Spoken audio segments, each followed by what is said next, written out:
3, 2, 1, start. The main ground of challenge in the writ petition is that without determination of the actual market value of the land, and the collector has proceeded merely on the basis of circle rate prevalent for residential plots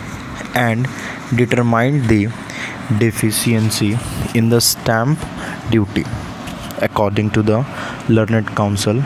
for the petitioner, the said property, area of which said to be 134 hectares, has been purchased to increase his holdings, considering the fact that the adjoining land is that of the petitioner, where cultivation etc. is being done by the petitioner. It is also admitted that the said plot is a gaddha, that is a ditch land, therefore cannot be used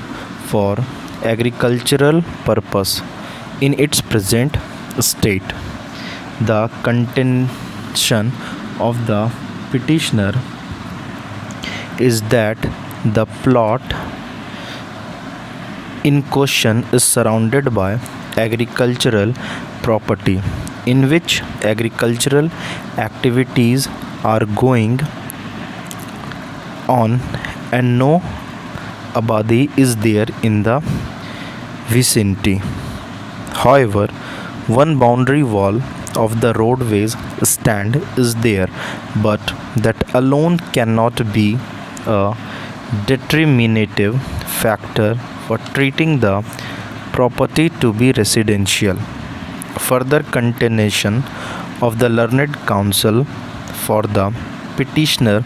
is that the collector has relied upon a report dated 24/3/2007, which is said to be of prior to initiation of the proceeding under section 47A 3 of the Act, and therefore the commissioner erred in law relying upon the same. Further contention is that subsequent spot inspection report submitted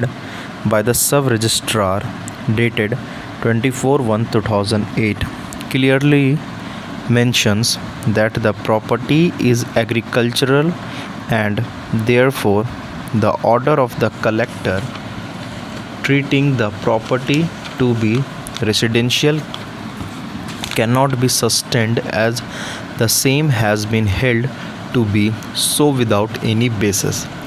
The matter was carried to the commissioner, but the commissioner also affirmed that the order of the collector without interfering with the same. The point for consideration before this court is that the property in question, which is held by the collector to be of residential potentiality, is on the basis of report dated 24/3/2007, but the subsequent report of the sub-registrar dated 24/1/2008 has given a finding that the property in question is agricultural. I have heard Sri Pradeep Kumar Rai, learned counsel for the petitioner, and the learned standing counsel appearing for the state. In my view, the provisions of section 47A under bracket 3 of the Act clearly mandates that either suo motu or upon some report of any other authority, proceedings can be initiated, and the collector, after issuing notice to the petitioner, can proceed to determine the market value of the property in question for determination of deficiency in the leviable stamp duty.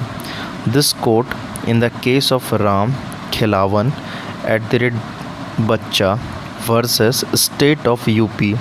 reported in 2005 under bracket 98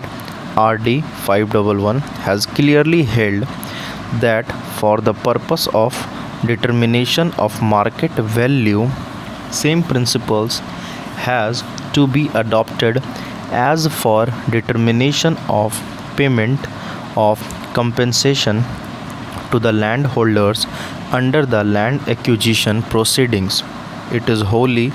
irrelevant whether the said property has been recorded as agricultural